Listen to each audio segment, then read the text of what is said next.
Bismillahirrahmanirrahim. Elhamdülillahi Rabbil alemin. Ve salatu ve selamu ala nebiyyina Muhammed ve ala alihi ve sahbihi ecmain. Mən də qardaşların təbrikinə qoşularaq təbrik edirəm. Barakallahu lekuma və baraka aleykuma və cəma'a beynəkuma fil xeyr. Allahdan istəyirəm ki, Allah-u Teala bu izdivacı xeyirli və bərəkətli eləsin. Nə qədər xeyirlər varsa bu izdivacda cəm etsin. Və nə qədər şərlər, nifaq, həsəd, paxıllıq və digər pis olan şeylər varsa Allah-u Teala bu izdivacdan uzaq etsin. Amin. Və mən də fürsətdən istifadə edərək xatırlatma etmək istəyərdim. Necə ki Allah-u Teala Quran-ı Kerim Zəriyyət surəsi 55-ci ayədə buyurur ki: "Və zəkkir fə innə zikra tənfə'ul mu'minin." Xatırlat, həqiqətən xatırlatmaq möminə fayda verər. Bugünkü əsas məsələlərdən biri də bir insanın, istəyir kişi olsun, istəyir qadın olsun, evləndiyi zaman evliliyi nə üzərində qurduğuna baxmasıdır. Və sonra bu evlilik əsnasında, istər cavan olsun, istər yaşlı olsun, bu evlilik əsnasında evliliyin necə başa çatması barəsində düşünmələridir. Şeyxlardan əsas 3 məsələ gətirilir ki, evlənənlər üçün tövsiyə olunan məsələlərdir. Birincisi odur ki, bir insan evləndiyi zaman seçdiyi birini gərək İslam dini üzərində seçsin. Çünki bir evladın dünyaya gəlməmişdən öncə həm atanın üzərində və həmçinin də ananın üzərində haqqı vardır. Atanın üzərində olan haqqı odur ki, özü üçün, yəni evlad üçün ona gələcəkdə gözəl tərbiyə verəcək bir ana seçsin. Və həmçinin də ananın üzərinə düşən haqqı odur ki, evladın ona gözəl tərbiyə verəcək, İslamı, Peyğəmbər s.ə.v-i tanıtacaq bir ata seçsin. Və qurulan izdivac gərək İslam təməlləri üzərində, İslam qayda qanunu üzərində qurulsun. Baxın, Peyğəmbər s.ə.v hədislərinin birində buyurur ki, Allah-u Teala o kişiyə rəhm etsin. Gecə namazına durar və öz həyat yoldaşını da gecə namazına qaldırar.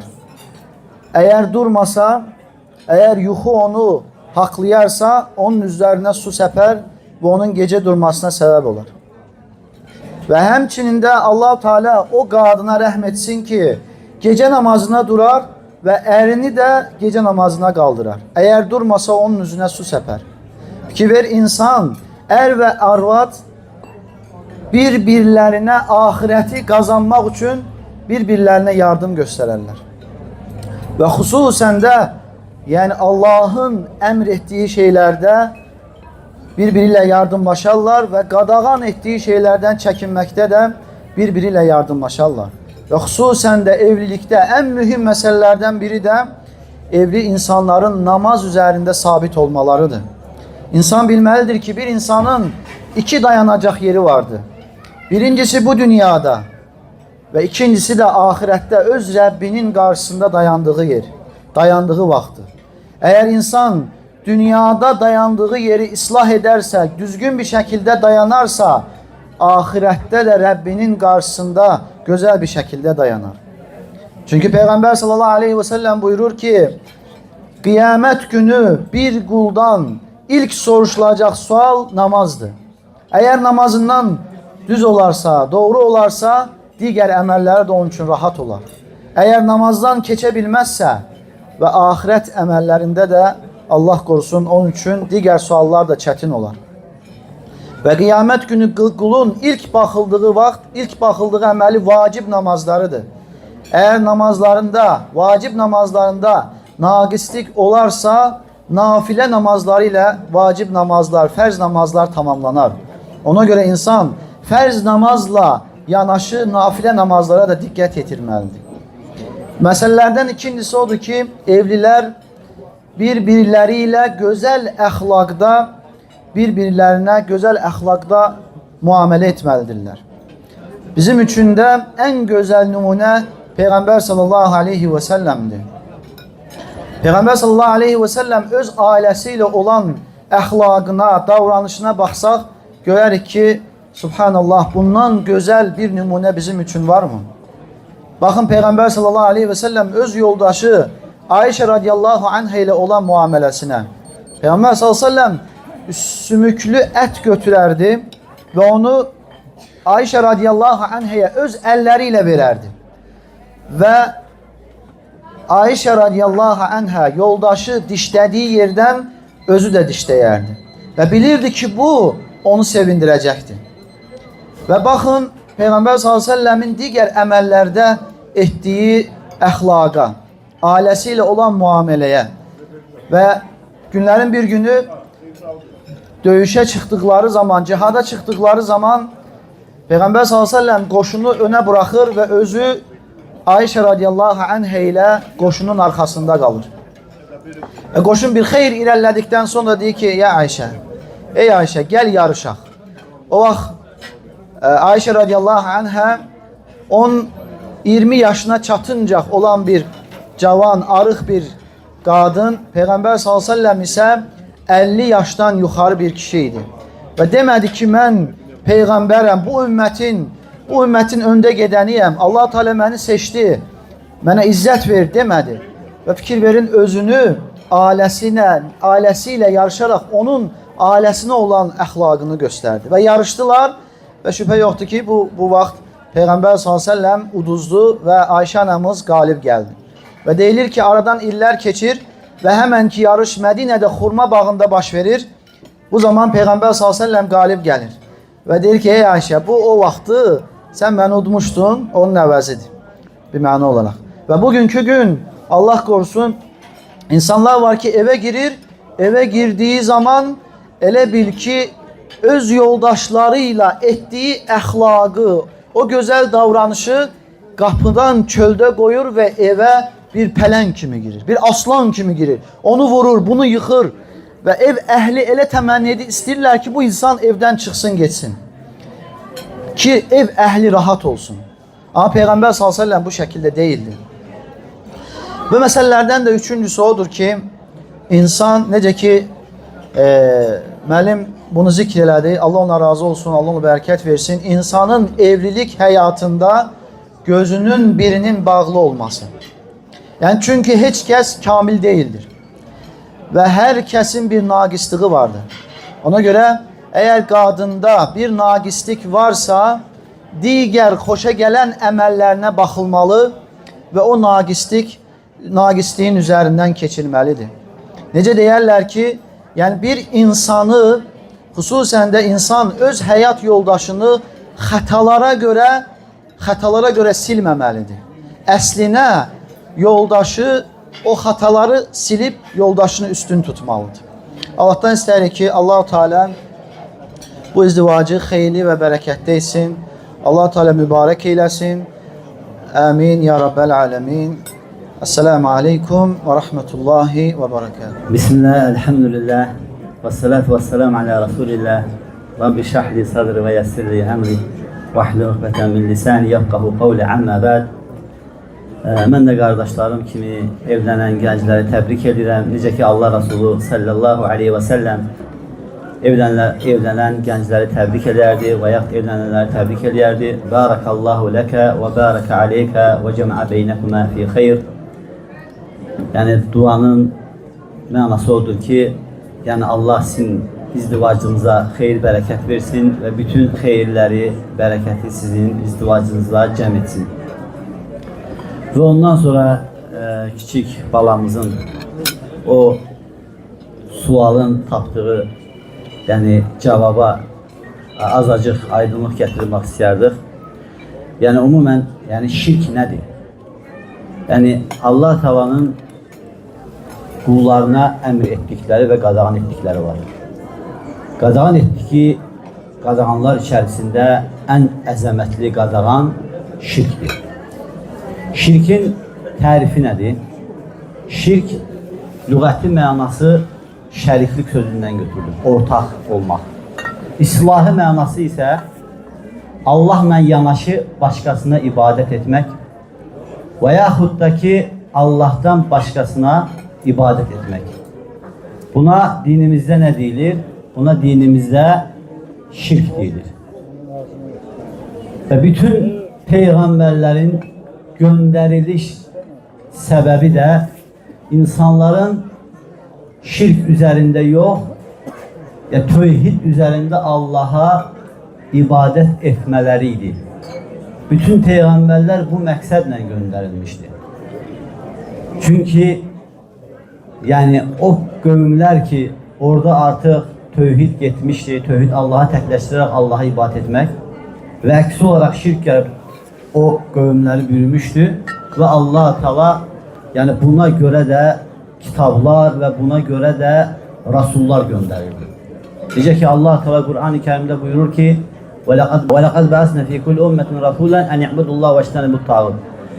Biz Allah Taala buyurur ki, elə bir tayfa olmadı ki onlara peyğəmbər göndərməyək və Allaha təkliğinə çağırıb və Allaha yəni zid olan şirkdən çəkindirməsin. Elə bir peyğəmbər gəlməyib. Və yaxud da ki Allah Teala Qur'an-ı Kərimdə buyurur ki: "İnnallaha la yaghfiru en yushraka bihi ve yaghfiru ma dun zalika limen yasha." Allah şərik qoşmağı bağışlamır, ondan aşağı günahları istədiyinə bağışlayır. Və Allah şirki bağışlamır, yəni ondan aşağı günahları bağışlayır. Deməli şirk yəni dediyimiz kimi yəni ən böyük günahlardandır. Yəni bir insanın həqiqətən də yəni bu dünyada və axirətdə xoşbəxtliyi tövhid üzərində olub şirkdən uzaq olmasıdır. Şirkdən uzaq olmasıdır. Çünki şirk elə bir günahdır ki, yəni şirk qoşan insan, yəni bayaq qardaş sualda qeyd etdiyi kimi elə bir günahdır ki, əgər şirkin nə olduğunu bildiği halda bir insan şərik qoşarsa, o şirk onun tövhidini, onun la ilahe illallah kəlməsini pozar.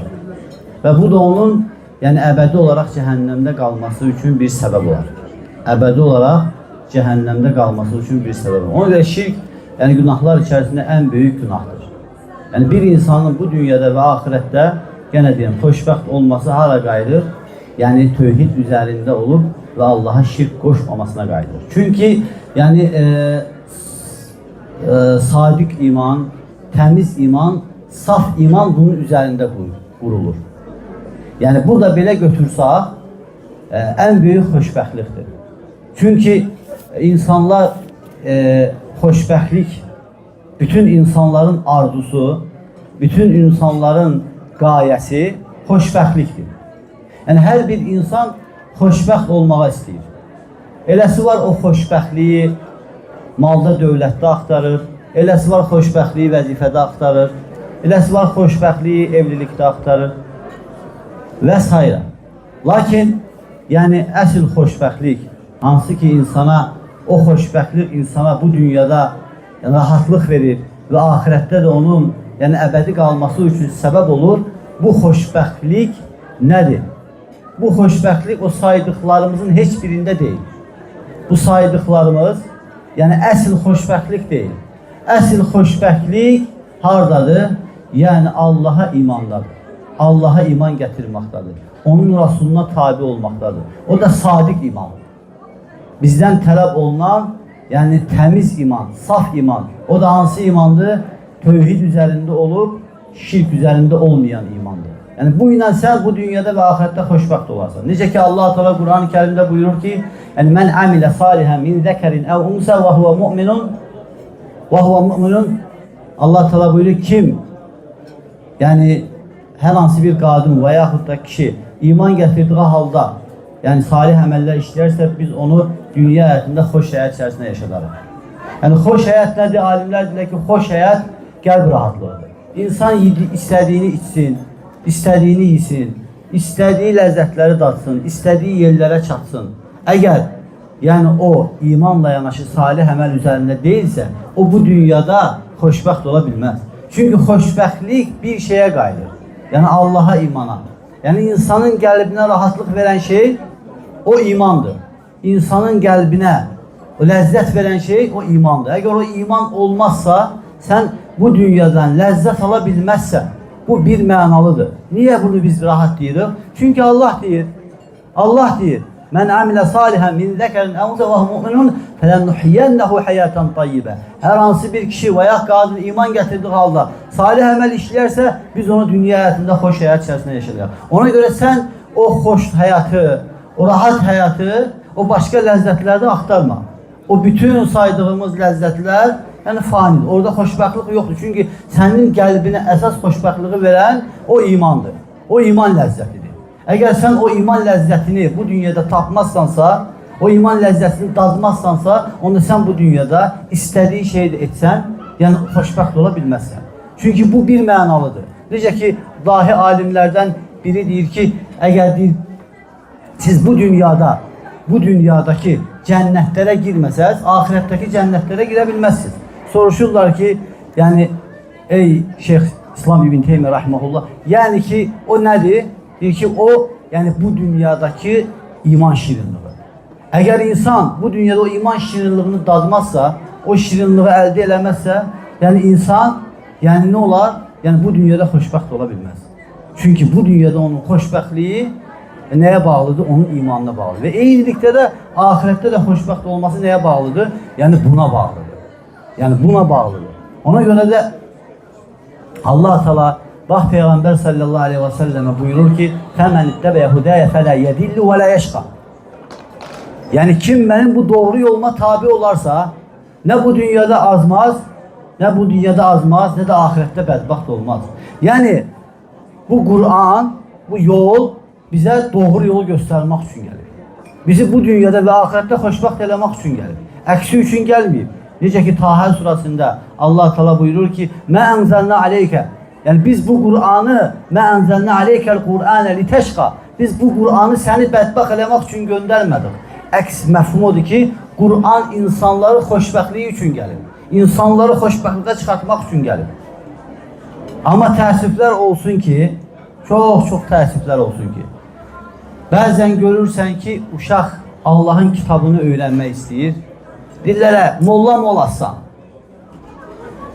Subhanallah. Yəni, elə bir sözlə, elə bir intonasiya ilə deyirlər ki, yəni molla mı olasan? Yəni aşağı bir şey kimi. Vallahi Allah'ın kitabı bizim düsturumuzdur. Vallahi Allah'ın kitabı bizim xoşbəxtliyimizdir. Həm bu dünyada, həm ahirətdə. Əgər biz onu açıb içini oxursaq, həqiqətən tərcüməsini oxusaq, görərək Allah Subhanahu taala bizim üçün orada nələrdən danışır. Nə nemətlərdən danışır. Hansı fəzilətlərdən danışır. Ona görə biz olaraq, yəni Allah'ın kitabına dəyər verməliyik. Əgər biz Allah'ın kitabına dəyər verməsək, biz dəyərli olmarıq. Bizim izzətimiz, bizim şərəfimiz, bizim ucalmağımız hər bir şeydə, istəyir ailədə olsun, istəyir insanlar içərisində olsun, istəyir hər yerdə olsun. Nəyimizə görədir? Qardaş, dinimizə görədir, imanımıza görədir. Bizim əfsəlliyimiz, fəzilətimiz ona görədir. Və əks təqdirdə bizim zəlilliyimiz də istəyir ailədə olsun, istəyir başqa yerlərdə olsun. Vallahi ondan uzaq düşdüyümüzə görədir. Həmçinin, qardaşlar, yəni umumən, yəni iman, necə ki insanı bu dünyada xoş həyat içərisində yaşatdığı kimi və insanın bu imandan uzaq düşməsi də insanın bu dünyada sıxıntı içərisində yaşamaq. Necə ki Allah Teala Qur'an-ı Kərimdə buyurur: "Və men a'rada an zikri fe inne lehu ma'işeten danka fenahşuruhu yevmel kıyamete a'ma." Kim məni anmaqdan, məni yad eləməkdən, mənim əmirlərimin qadağanlarından uzaq olarsa, ondan uzaq düşərsə, biz onun yaşayışını daraldarıq. Bəzən görsən insan gəlib deyir ki, İstədiyim şeyi yiyirəm, istədiyim şeyi dadıram. Hər şeyim var. Amma rahat deyiləm, xoşbəxt deyiləm. Rahatçılıq tapa bilmirəm. İnsan rahatçılıq axtarır. Bunu aləmlərin Rəbbi deyib də 1400 əvvəl. Allah'ın kitabına müraciət elə, həmin ayədə görəcəksən. Allah Teala özü vəd verir axı.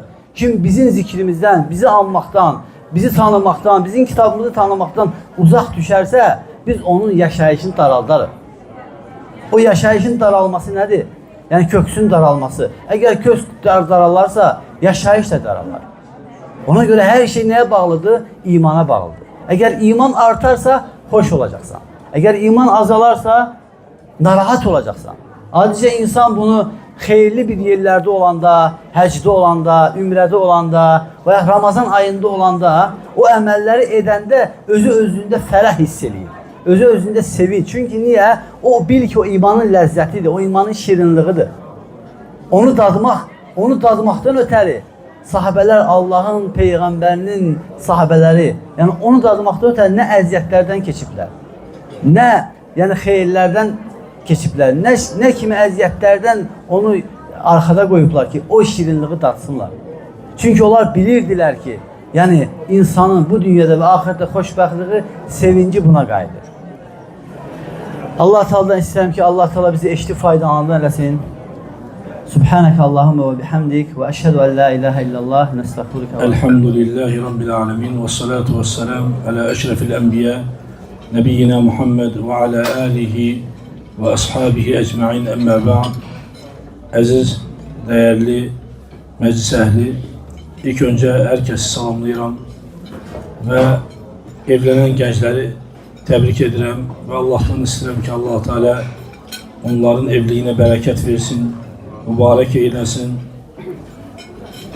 ve fürsətten istifade edip bir iki kelime sizlere hatırlatma etmek istedim. Allah Teala'nın insanlar için verdiği nimetler çoktur. Allah Teala Kur'an-ı Kerim'de bizlere bildirir ki Allah'ın nimetlerini saysanız sayıp kurtarabilmezsiniz. Bu sayıp kurtarılabilmeyen nimetlerin içerisinde en büyük nimet iman nimetidir. İman nimeti bu nimetlerin içerisinde en büyüğüdür. Ve buna göre bu nimetin elde etmesi için yani mübarize aparmalıyız, çalışmalıyız ki nece etsek yani iman nimetini elde etmiş olarak. İman nimeti odur ki Allah Teala'nın layıkınca tanımak ve Peygamberimiz sallallahu aleyhi ve sellem'i sevmek ve onun getirdiğine tabi olmak, onun emirlerine itaat etmek, qadağanlarından çekinmek, İslam dinini kabul etmek. Bunlar hamısı iman nimetini kazandıran sebeplerdir. Yani iman nimeti diğer nimetlerden farklı olarak insana hem dünyada hem ahirette lazım olan bir nimettir. Çünkü diğer nimetler müvekketi bir yere kimidir. Her bir nimetin müvekketi bir yere kimi olur, nimet değil. Onun nimeti uzun müddetli olmur, devamlı olmur.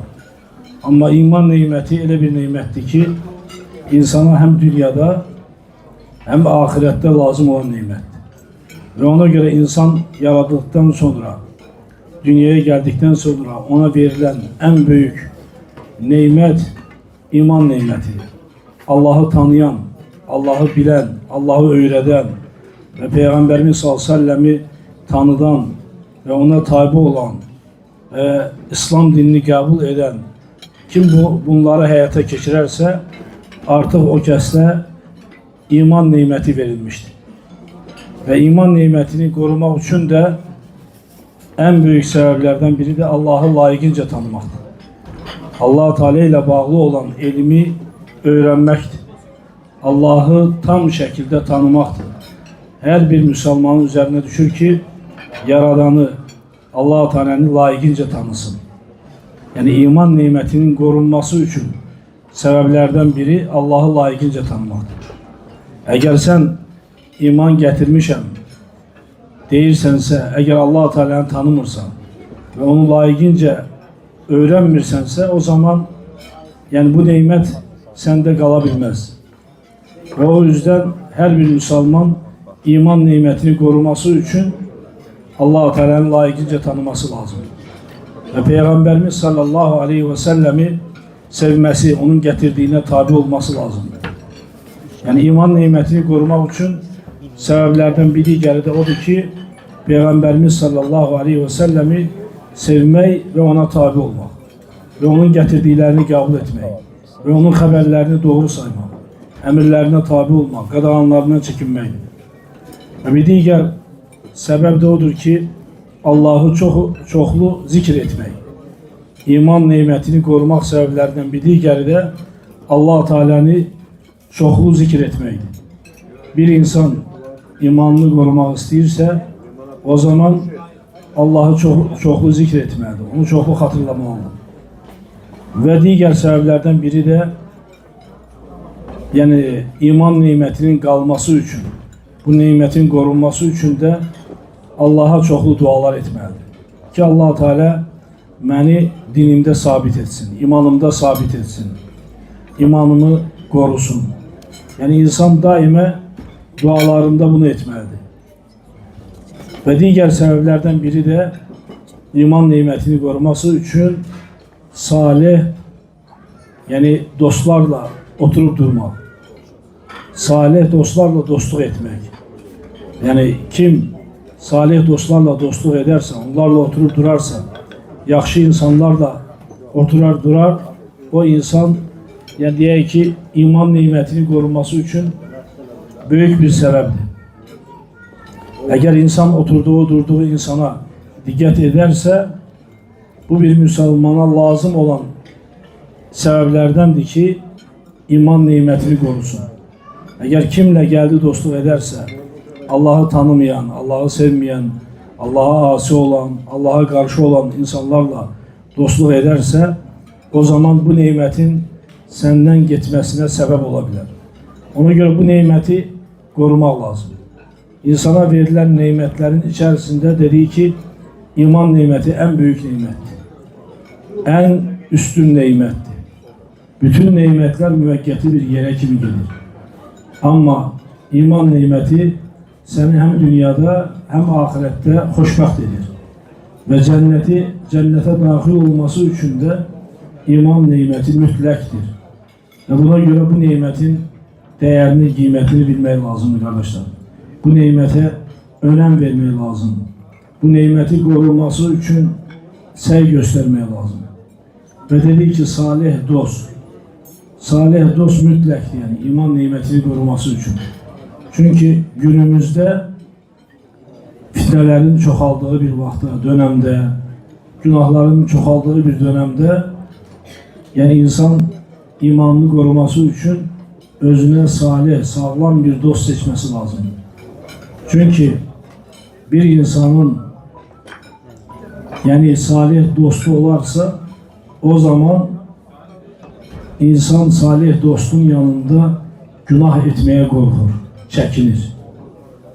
Amma əgər insanın yanındakı salih dost deyilsə, Allah'tan qorxan bir dost deyilsə, o zaman onun yanında günah etməyə ona adiləşir. Ona görə salih dostun faydası odur ki, onu günahlardan çəkindirir və insanı doğru olan, düzgün olan İslam dininə bağlayır və Allah'a itaətdə saxlayır. Ona görə bu nemət ən dəyərli nemətlərdən biridir, iman neməti. İman nemətinin dəyərini, qiymətini bilməyimiz hər bir müsəlmana vacibdir. İnsan dünyavi nemətləri, dünyada verilən nemətləri gecə-gündüz çalışır ki, o nemətlər əlindən getməsin, qorusun. Amma baxmayaraq ki, o nemətlər müvəqqəti bir nemətlərdir. Amma iman neməti isə çox hər bir müsəlmana lazım olan, həm dünyasının xoşbəxtliyi üçün, həm ahirətin xoşbəxtliyi üçün lazım olan iman neməti isə buna mütləq önəm verməyimiz, diqqət etməyimiz, bunu öyrənməyimiz, bunun qorunması üçün səy göstərməyimiz hər birimizə vacibdir. Əgər biz iman nemətinə dəyər qiymət verməksə, o zaman həm dünyamızı, həm ahirətimizi uduzmuş olarıq. Və Allah'tan istəyirəm ki, Allah Teala bizi bu neməti qoruyanlardan etsin, bu nemətin üzərində sabit eləsin. Və yenə də evlənən gəncləri təbrik edirəm və onlara Peyğəmbərimiz s.ə.v-in evlənən gənclərə oxuduğu duanı oxuyuram. Barakallahu lekuma və baraka aleykuma və cəmə beynəkuma fi xeyr. Allah sizdən razı olsun. نحمده ونستعينه ونستغفره ونعوذ بالله من شرور أنفسنا ومن سيئات أعمالنا من يهده الله فلا مضل له ومن يضلل فلا هادي له أشهد أن لا إله إلا الله وحده لا شريك له وأشهد أن محمدا عبده ورسوله أما بعد من de Süleyman müəllim kimi gəncləri təbrik edirəm. Və Allah Azze ve Celle onların bu izdivacını xeyirli, bərəkətli etsin. Barakallahu lekuma, baraka aleykuma ve cema'a beynekuma fi xayr. Allah sizin ikinizi de xeyir üzrə cəm etsin. Və sizin ailənizi, sizin valideynləriniz və həmçində evladlarınız üçün bir xeyirli sədəqə etsin. Davamiyyətli əcr səbəbi etsin. Necə ki Peyğəmbər sallallahu aleyhi ve sellem buyurur ki, bir Adəm övladının əməli kəsilər öləndən sonra 3 şeydən başqa. Onlardan da biri valadun salihun yad'u lehu. Ona dua edən salih olan. Alimlər deyirlər ki, əgər övlad valideyni üçün dua etmirsə, o övlad salih övlad deyil. Əgər övlad valideyn üçün dua etmirsə, o övlad salih övlad deyil. Çünki Peyğəmbər sallallahu aleyhi ve sellem bu hədisdə salihliyi duaya bağladı. Ona görə bizim hamımıza vacibdir ki, istər biz yaşlı olaq, istər biz cavan olaq, istər biz yeniyetmə olaq, hamımız valideynlərimiz üçün dua etməliyik.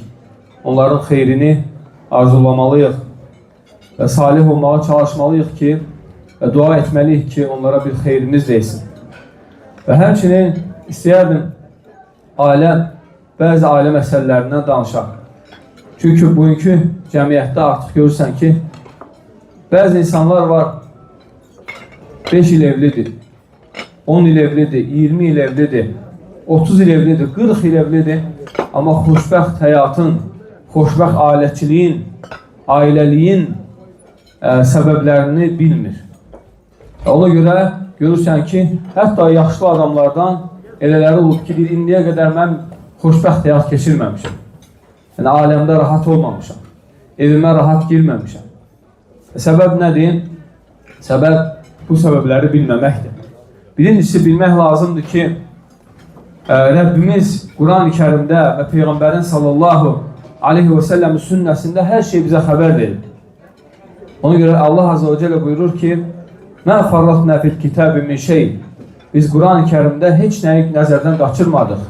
Və Muaz radiyallahu anhu, Abu Zər radiyallahu anhu deyirdi ki, elə bir quş yoxdur ki, göylə uçan, Muhammed Peyğəmbər sallallahu aleyhi və səlləm o haqda bizə xəbər verməsin. Deməli, ailə məsələləri haqqında da xəbər verib. Və həmçin Quran-ı Kərimdə möhtəşəm ayələr var. Quran-ı Kərimdə ailə məsələlərini izah edən, ailəni islah edən möhtəşəm ayələr var. O ayələrdən misal üçün birincisi odur ki, Allah Azze ve Celle buyurur ki, وَاِنْ اِمْرَأَةٌ خَافَتْ مِنْ بَعْلِهَا نُشُوزًا اَوْ اِعْرَاضًا فَلَا جُنَاحَ عَلَيْهِمَا اَنْ يُصْلِحَ بَيْنَهُمَا صُلْحًا.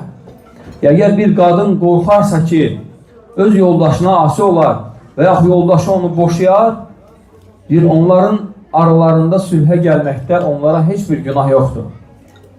Nə deməkdir bu? Yəni, qadın kişi haqqında bəzi haqlarından keçsin.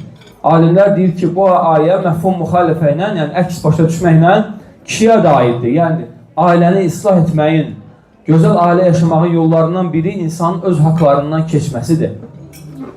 Və sonra Allah Azze ve Celle buyurur ki, وَاُحْضِرَتِ الْاَنْفُسُ الشُّحْ. Nəfslər həmişə intiqam almağa meyillidir. İstəyir ki, həmişə intiqam alsın, əvəzini çıxsın, pis söz desin əvəz olaraq. Əgər nəsə mübahisə yaranıbsa, Allah Azze ve Celle ki, وَاُحْضِرَتِ الْاَنْفُسُ الشُّحْ. Nəfslər ona hazırdır, nəfslər ona cibillidir. Nəfsin içində var o. Baxın, bizim insanın nəfsi, təbiəti iki şeylə yoğrulur. Birincisi zülümdür, ikincisi cahillikdir. Yəni elmsizlik. Çünki Rəbbimiz Azze ve Celle bu əmirlər, qadağaları təklif edib göylərə, yerlərə, dağlara. Necə ki, Əhzab surasında ayə var bu barədə. İnnə aradnəl əmanətə aləs-səməvati vəl-ardi vəl-cibəl fəəbəynə ən yəhmilnəhə və əşfəqnə minhə və həmələhəl insən innəhu kənə zalumən cəhulə. Biz əmanəti, yəni Allahın əmirlərini, qadağalarını, bu dini göylərə, yerlərə, dağlara əmanət etdik. Onlar qorxdular, götürmədilər. Və həmələhəl insan. İnsan isə yükləndi. Baxın, təfsir alimləri deyir ki, sonra Allah Azze ve Celle həmin əmanəti Adəmə cənnətdə ikən ərz edir. Deyir ki, ey Adəm, əgər bunlara əməl etsən, sənin üçün xeyirdir, cənnət var, əbədi cənnət. Əgər əməl etməsən, sənin üçün əzab var, cəhənnəm əzabı. Deyir, qəbul edir və qəbul edəndən sonra zöhr namazından əsr namazına qədər vaxt keçir və cənnətdən çıxarırlar. Günah edir, cənnətdən çıxarırlar. Yəni, baxın, insan həqiqətən yüklənib əmanətdir. Deməli, sonra nə deyir ki, وَحَمَلَهَا الْاِنْسَانِ اِنَّهُ كَانَ ظَلُومًا جَهُولًا. Deyir, insan onunla yüklənir çünki o zalim və cahildir. Deməli, insan Allaha tərəf getməsə, elm öyrənməsə və həmçinin yəni özünə adilliyi yəni tövsiyə etməsə, ya zülmə tərəf gedəcək, ya da ki, elmsizliyə, cahilliyə tərəf. Ona görə Allah Azze ve Celle o öncəki ayədə deyir ki, وَاِنْ تُصْلِحُوا وَتَتَّقُوا فَاِنَّ اللّٰهَ كَانَ بِمَا تَعْمَلُونَ خَبِيرًا. Əgər siz islah etsəz, yəni ailənizi islah etsəz, yoldaşınızı islah etsəz və ya qadın öz ərini islah etsə, Allah etdiklərinizdən xəbərdardır. Və həmçinin ailəni ifsad edən, xarab edən şeylərdən biri günahlardır. Həqiqətən günahlar cəmiyyəti həlak edir. İnsanın özünə ziyandır, insanın ailəsinə, övladlarına ziyandır. Və Allah Azze ve Celle buyurur ki, yəni onlar etdiyi günahlara görə dünyada boğuldular, ahirətdə də oda girdilər. Nuh Peyğəmbərin qövmü haqqında deyir. Və həmçinin günahlar səbəbdir ki, insanın üzərinə başqa zalimlar musallat olur. Və Allah Azze ve Celle buyurur ki, وَكَذَٰلِكَ نُوَلِّ بَعْضَ الظَّالِم۪ينَ بَعْضًا بِمَا كَانُوا يَكْسِبُونَ. Diqqət edin burada بِمَا كَانُوا يَكْسِبُونَ sözünə. Deyir, biz zalimların etdiyi əməllərə görə onların özü kimi zalimları onların üstünə salarıq. Bu çox möhtəşəm ayədir. Bu təfsir alimləri bu ayə haqqında deyirlər ki, yəni hər günah edən zalimdir. Necə ki Allah Azze ve Celle başqa ayədə deyir ki, ثُمَّ أَوْرَسْنَا الْكِتَابَ الَّذ۪ينَ اصْطَفَيْنَا مِنْ عِبَادِنَا فَمِنْهُمْ ظَالِمٌ لِنَفْسِهِمْ. Deyir, mən qullarıma kitabımı miras etmişəm, o qullarından, yəni müsəlman qullarından bəzi insanlar öz nəfsinə zülm edənlərdir, zalimdir. Deməli, insan nə qədər zalim olursa, günahlar edirsə, ona başqa zalimlar musallat olacaq, onun üstünə gələcək. Alimlər deyir ki, təfsir alimləri, yəni başqa zalimi onun üzərinə salaraq ondan faydalanar. Və bəzi alimlər deyiblər ki, نَأْخُذُ بِالظَّالِمِ نَأْخُذُ مِنَ الظَّالِمِ بِالظَّالِمِ. Deyir ki, zalimdan zalimla götürərik. Zalimdan zalimla götürərik. Necə ki, əsərdə gəlib ki, Mən ə'ənə zalimən sallatəhullah aleyh. Kim bir zalıma yardım edərsə, yəni günahkara yardım edərsə, insan hər dəfə özü günah edəndə, günahı kiçiltmiş olur insanların gözündə. Və o da zalıma yardım etməkdir. Və deyir ki, əgər günah edərsənsə, sənin kimi bir günahkar sənin üzərinə musallat olur. Deməli, ailə görürsünüz, ailənin ifsad olmasının səbəblərindən biri günahlar və çox məsələlər demək olar bu ilə bağlı. Lakin başqa bir ailəni islah etməyin yollarından biri iradətul xeyr. Xeyir istəmək, xeyir niyyət etməkdir. Xeyir niyyət, Allah Azze ve Celle buyurur ki, İn yuridə islahən yuvaffiqilləhu beynəhumə. Əgər onlar xeyir istəyərlərsə, yəni qadın və kişi, ər-arvad bir-biri üçün xeyir istəyərsə, Allah onların arasını islah edər. Allah onları birləşdirər, Allah onları mehriban edər. Ona görə xeyir istəmək necə olur? Kişinin qadınla gözəl davranması və qadının da ərinə hörmət etməsi. Necə ki, Allah Azze ve Celle buyurur ki, وَعَاشِرُهُنَّ بِالْمَعْرُوفِ. Qadınlarla gözəl davranın, onlara xoş sözlər deyin. Və bəzən baxırsan, qədimdən adətdə qalıb, qadınları kobudlamaq, qadınlara süpürgə demək və s. Vallahi bu bizim dinimizə müxalifdir. Peyğəmbər sallallahu aleyhi ve sellem ən şərəfli kişi olur. Amma hətta ev işlərində belə öz yoldaşına yardım edərdi, kömək edərdi. Öz ayaqqabısını tikərdi, yəni remont edərdi. Baxın Allah Rasulunun əxlaqına. Və həmçinin ailəni, yəni həmçinin qadınlar da kişilərə hörmət etməlidir. Necə ki, qədimdə deyərdilər ki, keçmiş qadınlar ərlərinin üzünə baxmağa utanırdılar. Amma indiki qadınlar ərlərinə ağa olur. Baxın, yəni keçmiş qadınlar çox əxlaqlı, çox mərifətli olublar. Yəni artıq vəziyyət dəyişib, dünya dəyişib. Ona görə amma xeyir hələ də qalıb. Vallahi xeyir var. Nə qədər ki Quran var, sünnə var. Nə qədər ki sahabələrin yolu kitablarda yazılıb, biz onu görürük, oxuyuruq. Vallahi xeyir var. Ona görə bu xeyir üzərində ailələrimizi, övladlarımızı aparmalıyıq. Və həmçinin ailəni möhkəm saxlayan səbəblərdən biri vaqiyə baxmaqdır, olan hala baxmaqdır, xəyallar qurmamaqdır, xəyallardan çəkinməkdir. Çünki xəyallar insanı fasiqliyə doğru aparır.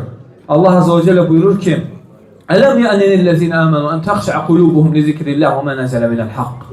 Nə vaxt iman gətirən müsəlmanların qəlbləri Qur'an-ı Kərimlə titriyəsi vaxt nə vaxt gələcək? Nə vaxt olacaq bu? Və lə yəkunu kəllezine utul kitab. Bir kitab əhli kimi olmayan, yəni Yahudi və Hristiyanlar kimi olmayan, bax, bugünkü gündə ən çox ailələri dağılanlar onlardır. Yəni ailəlik onlarda heç bir şey olur. Nə vaxt evlənirlər, nə vaxt boşanırlar, heç bir şeydir onlar üçün. Nəyə görə?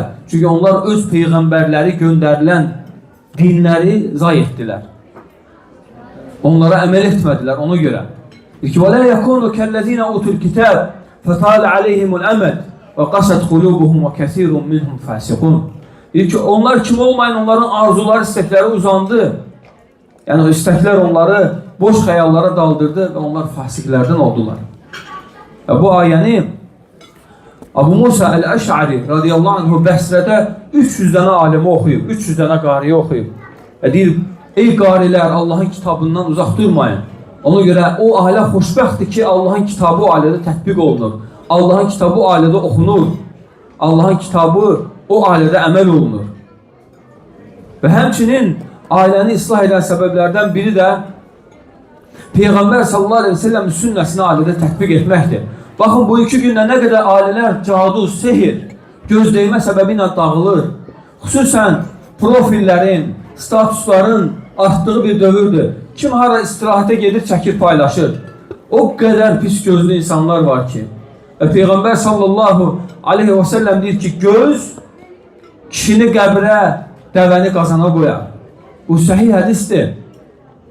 Və həmçinin Allah Azze ve Celle Quran-ı Kerim'de ayədə deyir, onlar səni gözləri ilə vurmaq istəyirlər. Qələm surəsinin axırıncı ayəsində.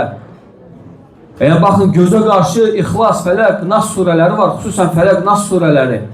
Peyğəmbər sallallahu aleyhi ve sellem onları istifadə edib. Ona görə qorumaq lazım. Peyğəmbərin yolunu həyatımıza tətbiq etmək bizi onlardan qoruyur. Misal üçün, Bəqərə surəsini oxumaq ayəyə bərəkət gətirir. Bəqərə surəsini tərk etmək peşmançılıqdır. Bəqərə surəsi ilə sehirbazlar bacarmaz. Bu Peyğəmbərin sallallahu aleyhi ve sellem hədisidir. Və həmçinin evə girəndə Bismillah demək, evə girəndə ev əhlinə salam vermək və həmçinin evə girəndə pələng kimi, çıxanda şir kimi olmaq lazım. Necə ki, bu qədim xeyirxah insanlardan gəlib. Onlar evə girəndə pələng kimi olmalı. Yəni, onlar evdə olan nöqsanları görərlər, amma üzə vurmazdılar. Ona görə ailəsini danlamazdılar. Yəni, görməməzlikdən gələrdilər. İmam Şafii rahimullah buyurur ki, gözəllik 10'dur, 9'u görməməzlikdən gəlməkdir. Yəni, görməməzlikdən gəl, xoşbəxtlik bundadır. Amma hər şeyi ilişmək, hər şeyi söz-söhbətə çevirmək, hər şeyi ailədə skandal etmək və bunun səbəbi ilə bəzən balaca problemlər evdə böyük skandallara səbəb olur. Belə şeyləri tərk etmək lazım. Allah Resulü belə etməyib. Hətta zövcəsi onun, bax, dövlət rəhbəri idi Allah Resulü Muhammed Peyğəmbər sallallahu aleyhi ve sellem. Onun yanında böyük sahabələr olanda onun yoldaşı qabı yerə vurub qırmışdı. O demişdi ki, ananız qısqandı və salam, gülümsəmişdi. Demədi ki, mən dövlət rəhbəriyəm, mən Allahın Peyğəmbəriyəm, sən məni biyabır etdin, sən insanların qarşısında mən qabı vurdun yerə, yeməyi də israf etdin. Baxın, bir gülümsədi və sal dedi, ananız qısqandı, yəni Peyğəmbərin zövcələri möminlərin analarıdır. Xoşbəxt həyat belə olur. Yoxsa bəzi insanlar yumruğunu stolun üstünə vurur. Elə bilir ki, bu xoşbəxtçilik bundadır. Vallahi bunda deyil. Ən böyük xoşbəxtçilik əxlaqdadır, ədəbdədir. Və həmçinin övladlarımız da o ilə böyüyürlər. O ədəblə, o tərbiyə ilə böyüyürlər. Çünki övladlar sözdən çox əməldən faydalanır. Necə ki, bu əksər insanların da yəni hədiyyə yoludur. Ona görə Peyğəmbər sallallahu aleyhi ve sellem kimi yaşamaq insanın ailəsini xeyirli, bərəkətli edir. Çox şey demək olar. Sadəcə burada müəllimlərimiz, şeyxlərimiz var. Allah hamısını qorusun. Və ağsaqqallar var. Hamısından da çox-çox üzr istəyirəm. Bəlkə biraz uzun oldu. Allah sizdən razı olsun. Sadəcə alimlərin tövsiyələrini çatdırırıq. Barakallahu fikum. Allah bu məclisi xeyirli, bərəkətli etsin. Allah sizdən razı olsun. Axiru da'vana elhamdülillahi rabbil alemin. Subhaneke Allahümme hamdik. Eşhedü en la ilahe illa ente estağfiruke ve etûbü ileyk.